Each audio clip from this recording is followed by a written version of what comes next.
जैसा कि हम सभी को पता है कि एसबीआई क्लर्क का नोटिफिकेशन आउट हो चुका है और वैकेंसीज भी काफ़ी अच्छी है। पहले कोई भी एग्जाम की प्रिपरेशन स्टार्ट करने से पहले हमें उस एग्जाम का सिलेबस पता होना बहुत ही ज़रूरी होता है। इसलिए आज मैं आपको एसबीआई क्लर्क का सिलेबस बताने वाली हूँ इंग्लिश सब्जेक्ट का, टॉपिक्स के साथ और उनकी क्या इंपॉर्टेंस है उसके साथ। तो चलिए शुरू करते हैं। सबसे पहले हम इंग्लिश को डिवाइड कर सकते हैं दो पार्ट्स में। एक तो ग्रामर पार्ट होता है, वर्बल पार्ट दूसरा। यानी कि वर्बल पार्ट में जो कि मोस्ट फ्रीक्वेंटली आस्क्ड क्वेश्चन रहते हैं वो टाइप्स। तो चलिए सबसे पहले मैं आपको बताती हूँ कि आपको ग्रामर में क्या कौन कौन से टॉपिक जो कि बैंकिंग एग्जाम्स के लिए इंपॉर्टेंट है। तो हमारा सबसे पहला टॉपिक है सब्जेक्ट वर्ब एग्रीमेंट।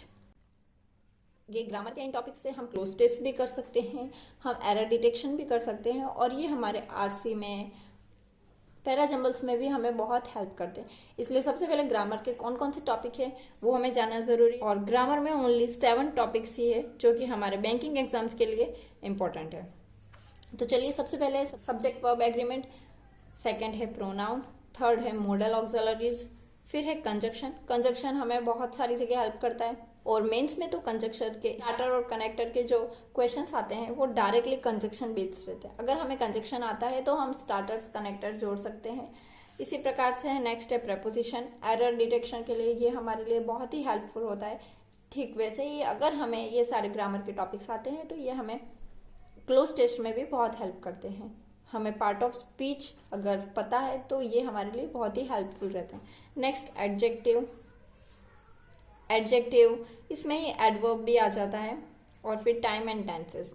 बस अगर आपने ग्रामर के इन 7 टॉपिक को कर लिया तो आपको बैंकिंग एग्जाम्स की ग्रामर के लिए और कुछ भी करना नहीं पड़ेगा। अगर आपके पास कोई बुक है तो आप डायरेक्ट एक एक करके एक टॉपिक पढ़ सकते हैं। अगर आपको ऐसा लगता है कि ये तो बहुत ही कम टाइम है, इतने कम टाइम में हम इतने सारे टॉपिक्स नहीं कर सकते, तो मैं आपको ग्रामर के लिए सजेस्ट करूंगी 120 रूल्स ऑफ ग्रामर। ये निमिषा मैम की बुक भी है और उन्होंने यूट्यूब पर वीडियो भी 120 रूल्स के ग्रामर के डाले हुए हैं। अगर आप ये वीडियो देख लेते हैं तो इसमें 120 रूल्स ऑफ ग्रामर है जो कि बैंकिंग एग्जाम्स के लिए मोर देन सफिशिएंट है। 120 रूल्स ऑफ ग्रामर हम कर लेते हैं तो हमें ये सारे टॉपिक करने की भी जरूरत नहीं पड़ेगी। अगर आप अपने हिसाब से देख सकते हैं आपको कौन सा सूटेबल लगता है। अगर आपको एक एक टॉपिक पढ़ना अच्छा लगता है तो आप टॉपिक पढ़िए। अगर 120 रूल्स ऑफ ग्रामर पढ़ना अच्छा लगता है तो आप 120 रूल्स ऑफ ग्रामर पढ़िए। आप इसकी बुक भी बाय कर सकते हैं या फिर आप इसका वीडियो भी है और कई सारी जगह इसके PDF भी मिल जाएंगे। तो ये 120 रूल्स ऑफ ग्रामर आपको एक बार अभी पढ़ना है और एक बार एग्जाम देने जाने से पहले पढ़ना है। बस 2 ही बार इसका रिवीजन करेंगे, लेकिन पूरे फोकस से कीजिएगा। अगर आपने इसका फोकस के साथ रीडिंग करी तो ये आपके लिए बहुत ही ज्यादा हेल्पफुल रहेगा। तो अब नेक्स्ट चलते हैं कि फिक्स्ड क्वेश्चन कौन कौन से आते हैं। सबसे पहले तो ये पता होना चाहिए कि हमारे इंग्लिश में कौन कौन से ऐसे टॉपिक्स है जो कम से कम मतलब हमारे पेपर में आना ही आना है। तो सबसे पहले RC, रीडिंग कॉम्प्रीहेंशन, जो कि 110% श्योर है कि हमारे एग्जाम में ये आने ही वाला है। नेक्स्ट है क्लोज टेस्ट, अगले हैं फिलर्स, पैराजम्बल्स, एरर डिटेक्शंस। ये सब हमारे एग्जाम्स में आना ही आना है। ऐसे ही अभी कुछ समय से आ रहे हैं कॉलम बेस्ड क्वेश्चन, ये भी हमारे एग्जाम में लगभग फिक्स्ड ही रहते हैं। अब चलिए बात करते हैं कि नेक्स्ट जो कि मोस्ट फ्रिक्वेंटली आस्क्ड क्वेश्चन कौन से हैं। अब मैं आपको बताने वाली हूँ फ्रीक्वेंटली आस्क्ड पैटर्न्स या फिर टाइप्स जो कि इंग्लिश में बार बार पूछे जाते हैं। सबसे पहले एरर डिटेक्शन जो कि मोस्ट इम्पोर्टेंट है। हमें एरर डिटेक्शन के लिए मोर देन 1000 क्वेश्चन सॉल्व करना ही करना है। अगर 1000 नहीं कर सकते तो भी 500 to 600 क्वेश्चन हमें एग्जाम के पहले एरर डिटेक्शन के सॉल्व करना है। बहुत ही ज्यादा इंपॉर्टेंट है क्योंकि एरर डिटेक्शन हमारे डायरेक्टली 5 मार्क्स का आता है। ठीक इसी प्रकार से है। और एरर डिटेक्शन के लिए हम कहीं से भी कोई भी बुक से कर सकते हैं। नेट पे कई सारे एरर डिटेक्शन के PDF फाइल मिल जाएगी और आपको जहां से अच्छा लगे आप वहां से एरर डिटेक्शन के क्वेश्चन करना, लेकिन जो कि बैंकिंग एग्जाम से रिलेवेंट हो इसका भी ध्यान रखिएगा। Next topic is word usage. उसके बाद है वर्ड स्वैप के क्वेश्चन, वर्ड ऑर्डर के question. Word usage, word swap, word order, ये तीनों ही टाइप के क्वेश्चन बहुत ही इजी आते हैं। अगर हमें इंग्लिश आती है, थोड़ा बेसिक आता है, तो हम ये सारे क्वेश्चन बड़ी ही आसानी से कर सकते हैं। उसके बाद है जैसा कि मैंने अभी आपको आगे बताया था कॉलम बेस्ड क्वेश्चन जो कि अभी काफी समय से पूछे जा रहे हैं। उसके बाद है फ्रेज रीअरेंजमेंट या फिर फ्रेज रिप्लेसमेंट के क्वेश्चन। या तो हमें फ्रेज रीअरेंज करने के लिए बता देगा या फिर इसको रिप्लेस करके इनमें से कौन सा सूटेबल है ये बताएगा। नेक्स्ट है फ्रेजल वर्ब। फ्रेज अलग है, फ्रेजल वर्ब अलग है। फ्रेजल वर्ब से रिलेटेड भी क्वेश्चन हमारे आते हैं। दूसरा इडियम बेस्ड क्वेश्चन, इसके लिए आपको फ्रेज इडियम्स आना जरूरी है और फ्रेज रीअरेंजमेंट के लिए आपको फ्रेज आना जरूरी है। इसलिए रोज थोड़े थोड़े 2-2, 5-5 फ्रेज इडियम्स ये सब पढ़ना स्टार्ट कीजिए।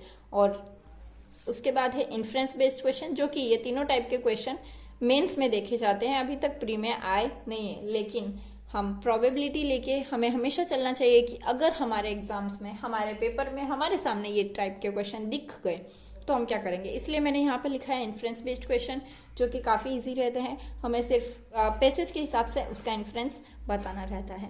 और ये एजम्पशन है कि हम पैसेज पढ़कर क्या एजम्पशन लगा सकते हैं, क्या ऐसा क्या एज्यूम कर सकते हैं, ये एजम्पशन बेस्ड क्वेश्चन। और जैसा कि स्टार्टर्स एंड कनेक्टर्स, मैंने कहा था कि कंजक्शन, स्टार्टर और कनेक्टर के लिए कंजक्शन आना इंपॉर्टेंट है। और इनके साथ साथ आप मॉक भी लगाते रहिए। मॉक हमारे सिलेक्शन में बहुत ही इंपॉर्टेंट रोल प्ले करता है, इसलिए हमें साथ साथ मॉक लगाना भी बहुत ज़्यादा ज़रूरी है। आप चाहें तो फुल मॉक लगा सकते हैं, फुल लेंथ मॉक टेस्ट दे सकते हैं। तो आप पहले प्रिपरेशन करने से पहले एक बार फुल लेंथ मॉक्स जरूर से दीजिएगा।